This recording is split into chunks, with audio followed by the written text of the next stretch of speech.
Theon's hands were shaking. Not from age, he was still vigorous at 50, but from something else. Something he'd never felt before in decades of teaching mathematics to Alexandria's most promising young men. His daughter had just solved a problem in Euclid that had stumped his best students for weeks. She was 11 years old.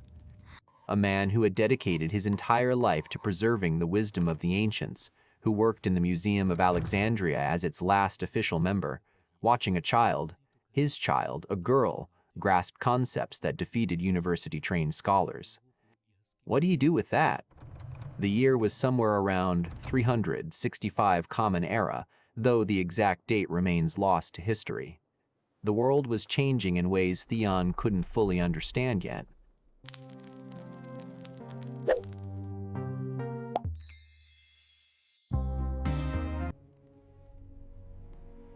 Christianity was ascending.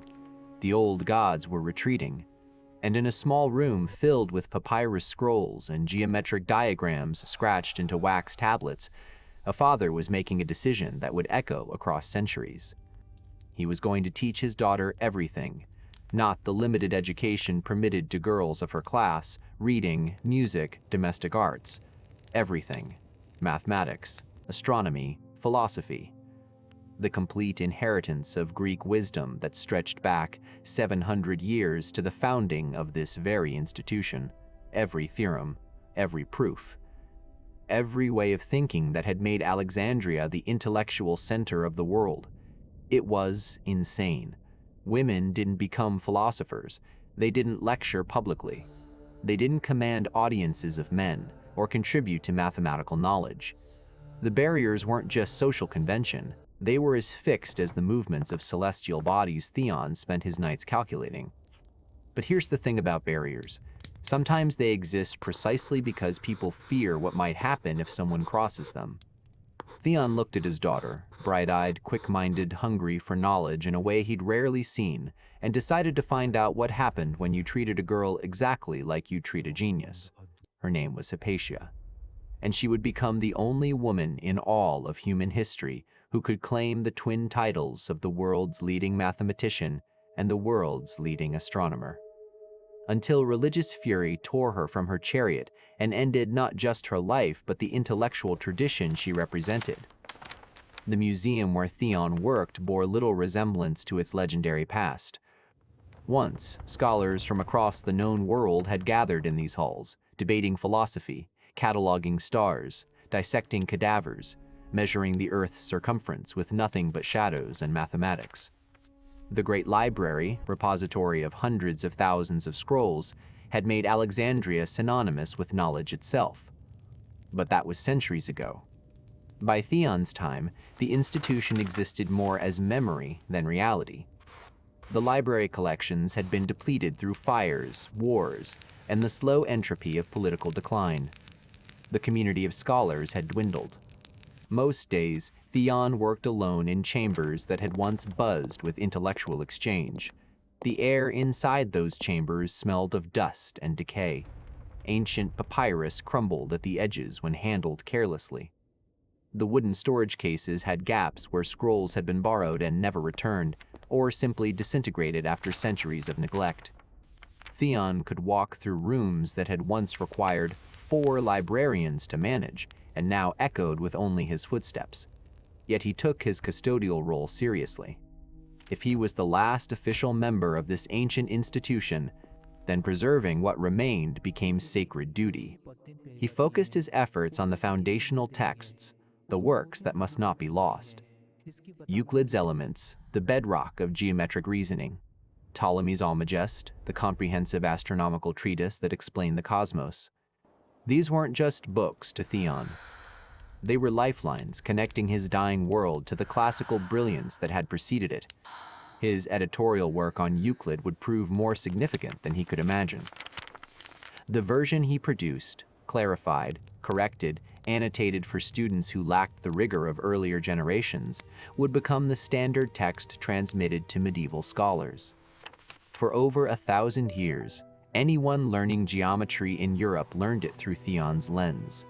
His invisible hand shaped the mathematical education of civilizations he would never know existed.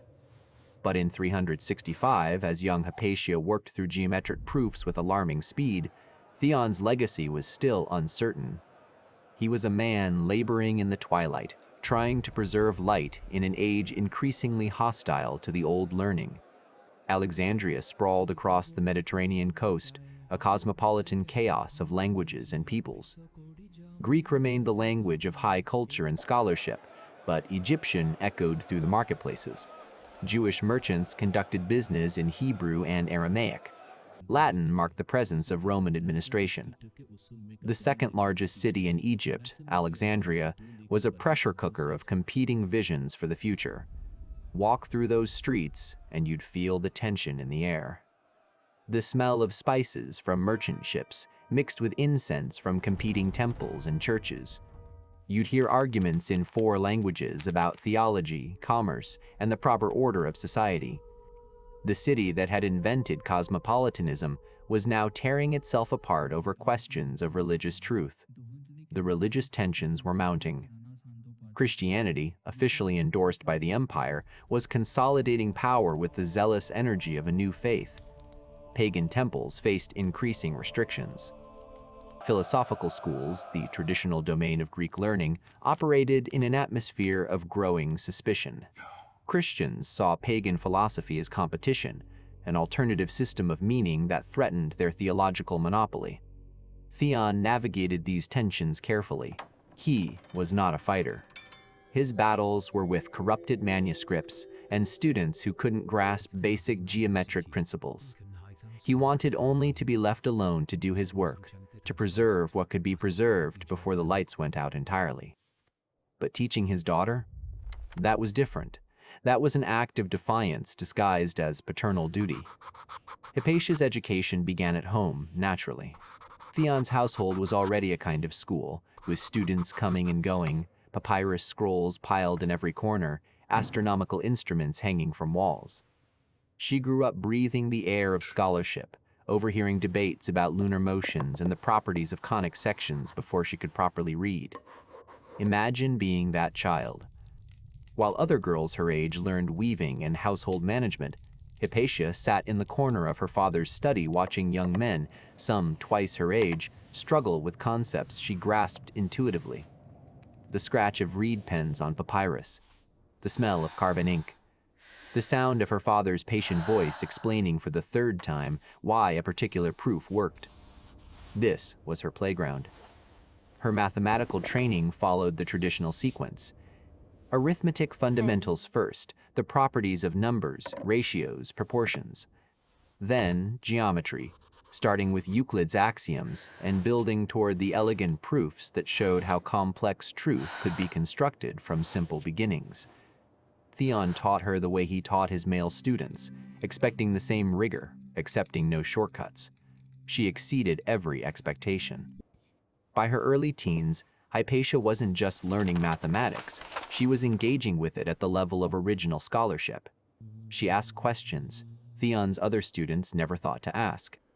She saw connections between geometric principles and astronomical observations that revealed genuine insight. She had what every teacher hopes for but rarely finds, native brilliance combined with relentless discipline. Think about what this meant for Theon. He'd spent decades teaching competent students who would achieve competent results. Now he had something else entirely. Someone who might actually advance knowledge rather than merely preserve it. Someone who could take the inheritance he was safeguarding and do something new with it. The fact that this person was his daughter, female, in a world that offered women no legitimate place in philosophy or science, must have been simultaneously thrilling and terrifying. Philosophy came next. Hypatia studied Plato's dialogues, absorbing the foundational arguments about the nature of reality, truth, and the soul. But her approach was filtered through the Neoplatonist interpretations that dominated late antique philosophy. This school, founded by Plotinus in the 3rd century, synthesized Platonic idealism with elements from other traditions into a comprehensive spiritual and metaphysical system. For Neoplatonists, philosophy wasn't merely intellectual exercise. It was the path of the soul's ascent from material existence back to union with the One, the ultimate source of all reality. Mathematics played a crucial role in this spiritual program. Geometric truths were eternal, unchanging, transcendent. Contemplating them trained the soul to turn away from the flux of sensory experience toward higher realities. This vision spoke to Hypatia deeply. She saw no contradiction between the precision of mathematical calculation and the mystical aspiration toward divine union. They were one path, not competing alternatives. When she calculated the motions of planets or worked through the elegant logic of a geometric proof, she was simultaneously doing science and practicing spiritual discipline. The abstract became sacred. The eternal became accessible through reason. Picture her at 16, 17, 18, already surpassing most of her father's students in mathematical ability, now diving into Plotinus's Enneads with the same ferocious intelligence. She read about the soul's descent into matter and its potential return to the One. She contemplated the hierarchy of being, from the formless unity of the ultimate principle down through intellect and soul to the material world of change and decay. This wasn't abstract metaphysics to her. It was a map of reality that made sense of everything she observed. Around the age of 20, sources suggest Hypatia may have traveled to Athens to study at the philosophical schools there. The evidence is uncertain. Some historians accept this journey, others doubt it. What seems clear is that by her mid-20s, she had established an independent reputation in Alexandria as a scholar of exceptional ability. The relationship between father and daughter evolved into something more like collaboration between colleagues. They worked together on mathematical commentaries, with Hypatia contributing not just labor but genuine insight. She began editing and improving her father's work on Ptolemy's astronomical tables, suggesting corrections and refinements that came from her own observations and calculations. The dynamic had shifted. She was no longer simply learning from him, she was pushing beyond him. How did Theon handle this? Sources don't tell us, but we can imagine. The pride of watching your child surpass you. The strange mix of triumph and obsolescence. He had created something that outgrew his capacity to fully direct it. That's the peculiar victory of successful teaching. You become unnecessary to the very person you made possible. As Hypatia entered her 30s, around the early 390s, she began teaching publicly. Initially, she conducted small seminars from her home, the same way her father did. But her reputation grew quickly. Students began arriving from other cities specifically to study with her. Her teaching combined mathematical instruction with philosophical formation, offering a comprehensive Neoplatonist education that integrated technical knowledge with spiritual discipline. Then she did something audacious. She donned the philosopher's cloak, the tribon. You need to understand what this meant. The tribon was traditional garb signifying professional identity in philosophical schools. It was masculine attire, worn exclusively by men who had been recognized as legitimate teachers of philosophy. The fabric was rough, undyed wool, deliberately plain to signal the philosopher's rejection of material vanity. Men who wore it claimed intellectual authority that centuries of tradition had reserved for their sex alone. For a woman to put on the tribon was to claim space that society systematically denied to her. It was a visual declaration: I am a philosopher, not an amateur, not a curiosity, not someone's exceptional daughter, a philosopher who stands equal to any man who has ever taught in this city. Hypatia wore it anyway. She walked through Alexandria's crowded streets in the philosopher's cloak and lectured publicly on Plato and Aristotle. Damascius, a later philosopher, described the scene: crowds gathering at her doors, a confusion of men and horses, people jostling for position to hear the female philosopher speak. She didn't teach in whispers behind closed doors. She claimed public space.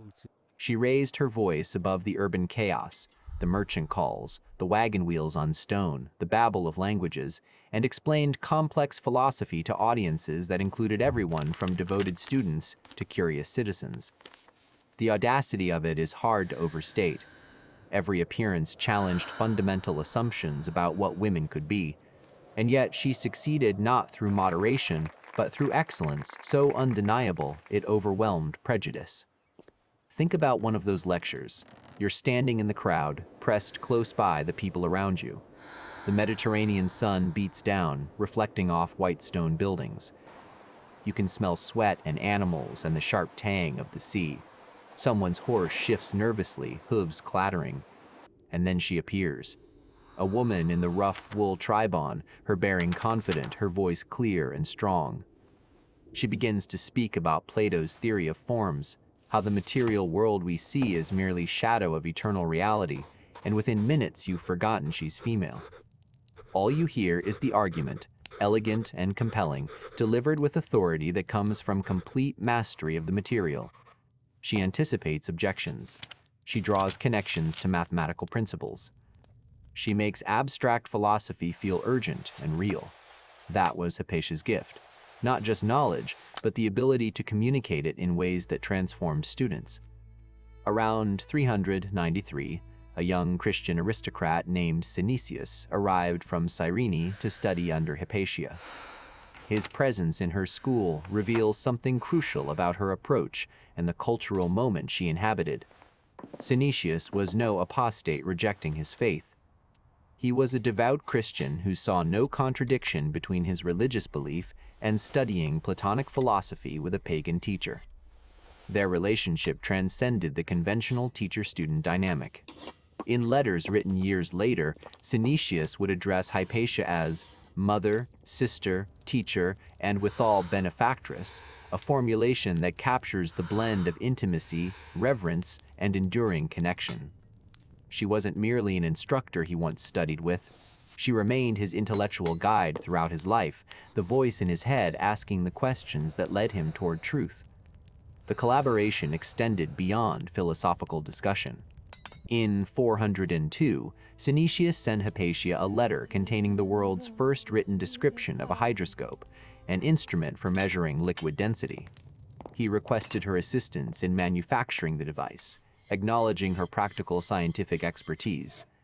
The letter described precise specifications, a tube of specific dimensions, weighted at the bottom, marked with gradations that would sink to different levels depending on the density of the liquid. This was applied science, practical innovation building on theoretical principles. Later, they collaborated on designing a silver astrolabe, an astronomical instrument used for calculating celestial positions and times. Synesius described it as a work of my own devising, including all that she, my most reverend teacher, helped to contribute. The phrasing is telling, he claimed primary credit, but acknowledged that her contributions were essential. What exactly did she contribute? We can only guess. Perhaps the mathematical calculations that made the instrument more accurate, perhaps corrections to his initial design. Perhaps the integration of recent astronomical observations into the device's scales and gradations. These weren't abstract mathematical exercises. This was hands-on work. Hypatia must have had a workshop, because designing scientific instruments requires more than calculations on papyrus. Imagine her in that space, tables covered with astronomical charts and geometric diagrams. Instruments in various stages of construction, some merely sketches, others taking physical form through the skilled hands of craftsmen following her specifications. The smell of metal being worked, copper and silver heated and shaped, the rasp of files smoothing edges. Her hands, marked with ink stains from countless hours of calculation, gesturing to explain some subtle point about celestial motions to the aristocrat from Cyrene who hung on her every word. This was around 400 Common Era. Hypatia had reached the height of her powers and influence. She had assumed leadership of the Platonist school at Alexandria, succeeding to a philosophical tradition stretching back 750 years to Plato himself. She attracted students from across the Mediterranean. She commanded crowds. She pushed mathematical knowledge into new territory while maintaining her father's preservation project. Her scholarly production during this period was remarkable. She wrote extensive commentaries on Diophantus's Arithmetica, tackling some of the most challenging problems in Greek mathematics, indeterminate equations and number theory that pushed beyond anything her father had attempted. The work was demanding.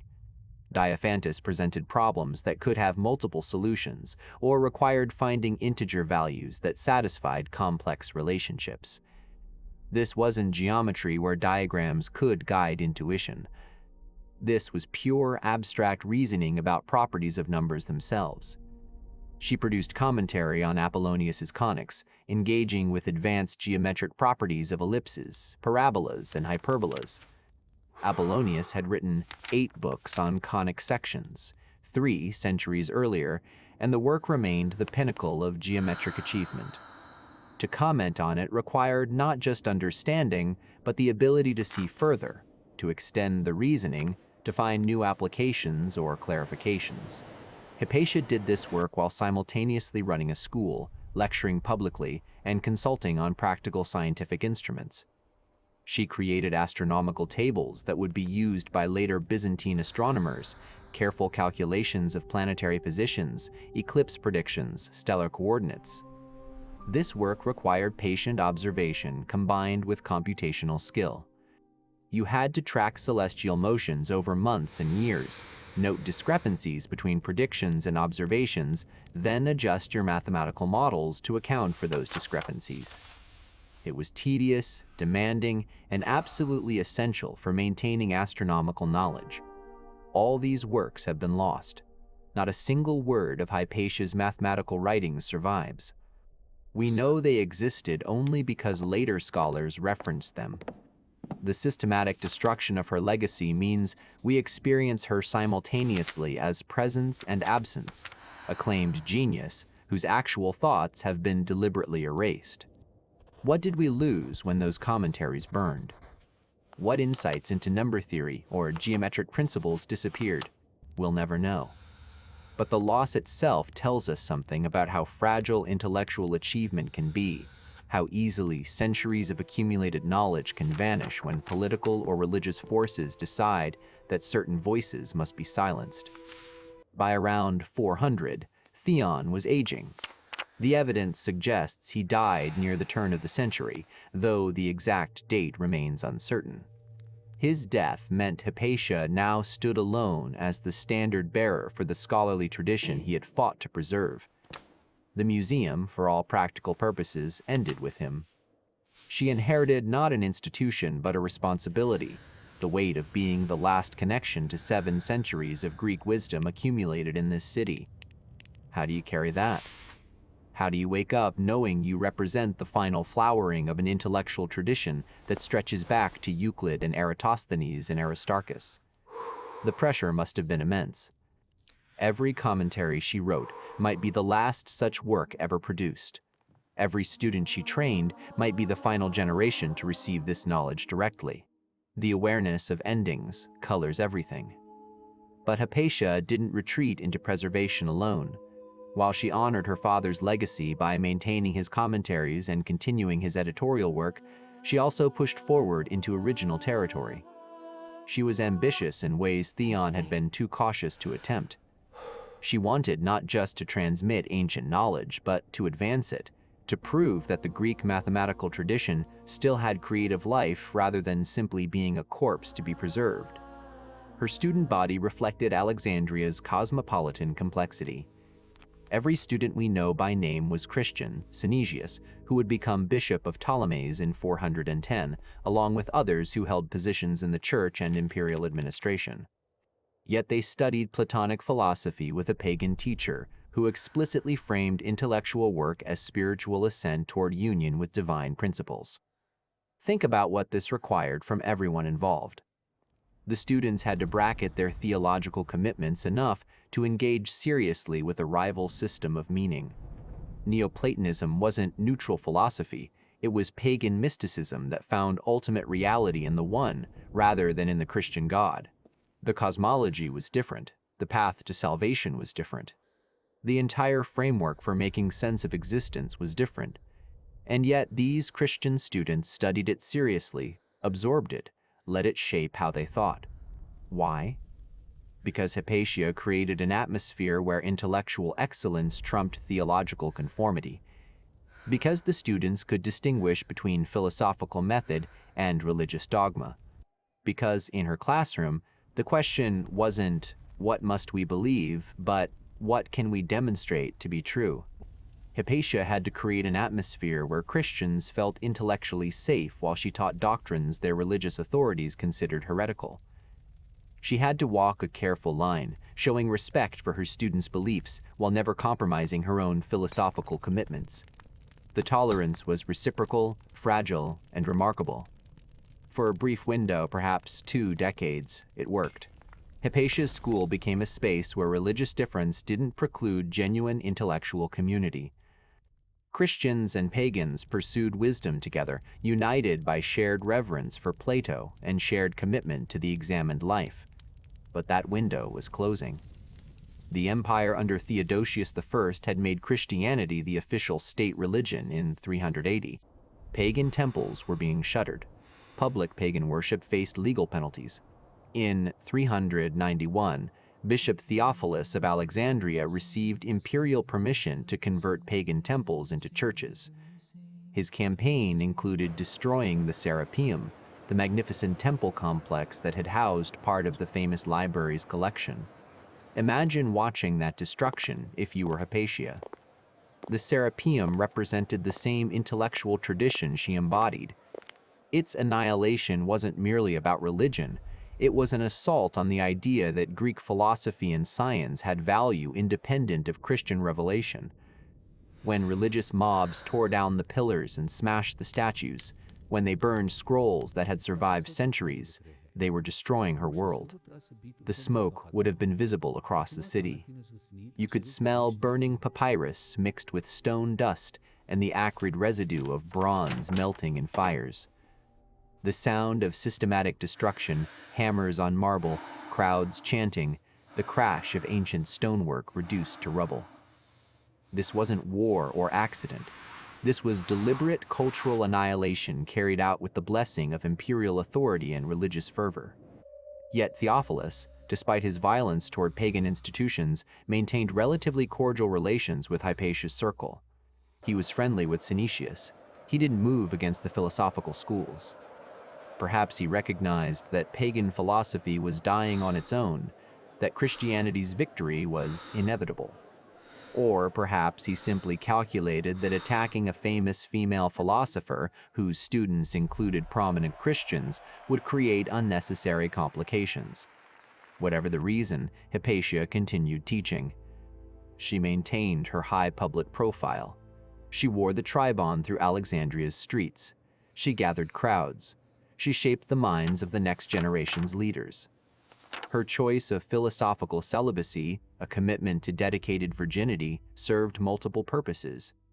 Within Neoplatonist framework, it signified transcendence of bodily passions, the philosopher's liberation from material attachments. The body was prison of the soul, and sexual desire was one of the chains that bound souls to the material realm. By embracing virginity, Hypatia enacted the philosophical principles she taught, ascent away from physical existence toward contemplation of eternal truth.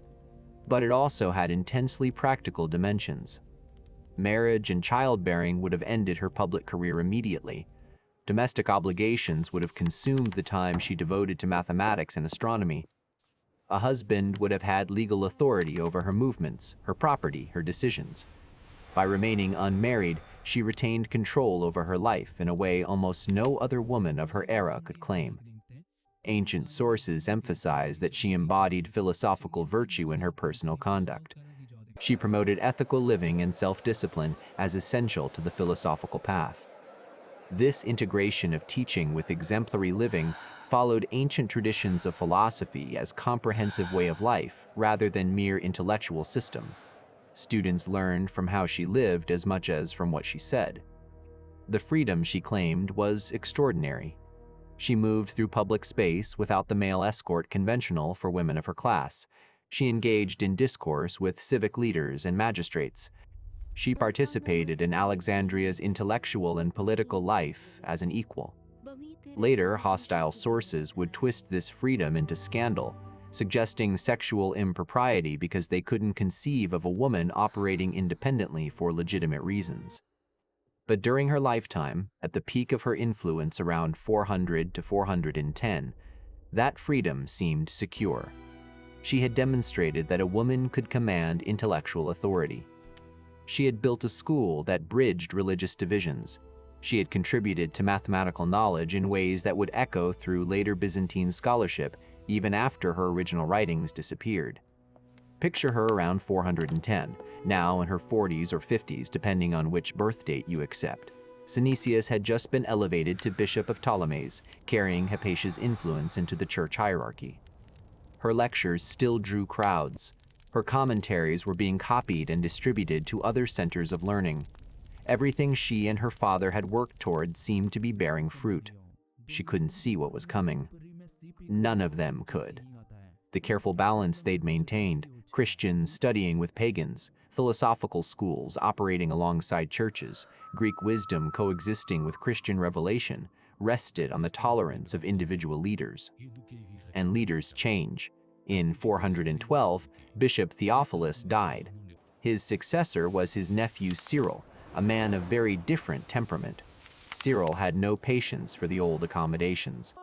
He saw religious diversity not as strength, but as contamination. Within months of taking office, he moved to expel Alexandria's Jewish population, initiating pogroms that drove thousands from the city. The message was clear: only Orthodox Christians were fully legitimate citizens of Christian Alexandria. Hypatia's prominence, which had once protected her, now made her vulnerable. A pagan philosopher who commanded enormous respect, whose students included Christian leaders, who embodied an alternative vision of wisdom that didn't require Christian revelation, she became intolerable to the new order Cyril was constructing. But in 410, at the peak of her career, Hypatia still believed the life of the mind could transcend these divisions. She still wore the tribon through the streets. She still gathered students who came seeking wisdom rather than religious doctrine. She still calculated astronomical tables and worked through the most difficult problems in Greek mathematics. She was the daughter of the museum's last scholar. She had inherited an impossible responsibility and exceeded it, becoming not just a preserver but an innovator, not just her father's student, but his superior. She had achieved what no other woman of her era could attempt: genuine intellectual authority recognized across the Mediterranean world. Theon had made a choice decades earlier to teach his daughter everything. That decision had produced something unprecedented: a woman who could stand as equal to any male philosopher of antiquity, who pushed mathematical knowledge forward while maintaining the scholarly tradition of 7 centuries. What Theon could not have known was that his gift to his daughter, the complete inheritance of Greek wisdom, the training that made her the world's leading mathematician and astronomer, would also make her a target when the world they both loved finally collapsed into religious violence. The story of how a father's radical act of educational equality produced history's most accomplished female scholar is also the story of how that accomplishment became unbearable to men who could not tolerate alternatives to their authority. Hypatia's excellence was supposed to be impossible. When she proved it wasn't, when she demonstrated that a woman could not merely participate in philosophy but lead it, she exposed the lie that justified female exclusion. And some lies, when exposed, provoke not acceptance, but rage. Around 412, as Cyril consolidated his grip on Alexandria's Christian community, Hypatia stood at a crossroads she didn't fully recognize yet. Behind her, an extraordinary life of intellectual achievement, a father who had believed in her enough to break every convention, students who revered her, mathematical works that advanced human knowledge. Ahead, a gathering storm that would destroy not just her but the entire world that had made her possible. She kept teaching. She kept calculating. She kept believing that wisdom and excellence could transcend the religious hatreds tearing her city apart. She kept wearing the philosopher's cloak through streets that were becoming increasingly dangerous for anyone associated with the old learning. The crowd still gathered to hear her lecture on Plato and Aristotle. The students still arrived, seeking her guidance on geometric proofs and astronomical observations. The magistrates still consulted her on civic matters. Everything seemed to continue as it had, but the shadows were lengthening. Cyril's supporters were organizing. The careful tolerance that had allowed a pagan philosopher to teach Christian students in a Christian city was eroding. And Hypatia, brilliant mathematician and astronomer, master of celestial mechanics and geometric reasoning, could not calculate the trajectory that would intersect with her chariot on a March day in 415. Her father had given her the tools to master the heavens, but he couldn't give her protection from the earth. Theon's daughter had become exactly what he hoped, a philosopher who carried forward the best of Greek intellectual tradition, who proved that genius recognized no gender boundaries, who achieved immortality through excellence. She had been born in the twilight of classical antiquity and had somehow managed to burn bright enough that her light would reach across centuries, inspiring wonder and sorrow in equal measure. What if being born to the last scholar of the museum was the best thing that ever happened to her? What if that inheritance of astronomical instruments and geometric proofs and 7 centuries of accumulated wisdom was both gift and curse? What if the father who made her possible couldn't protect her from the consequences of her own success? These questions have no comfortable answers, but they echo across the distance between 4th century Alexandria and our own moment, asking us to consider what we owe to those who dare to excel despite every barrier, and what we destroy when we silence voices that challenge our assumptions about who gets to speak with authority. Theon made a choice to teach his daughter everything.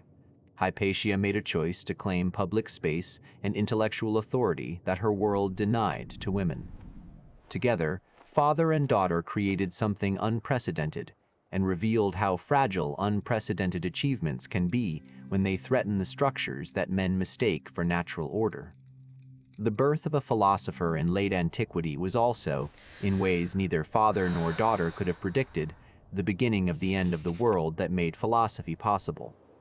But before that end came years of extraordinary achievement, of students transformed, of mathematical knowledge advanced, of a woman walking through Alexandria's streets in a philosopher's cloak, claiming with every step that excellence answers to no gender. That walk could not last forever, but while it did, it showed what was possible. And sometimes, showing what's possible is itself a form of revolution, even when the revolution ends in tragedy.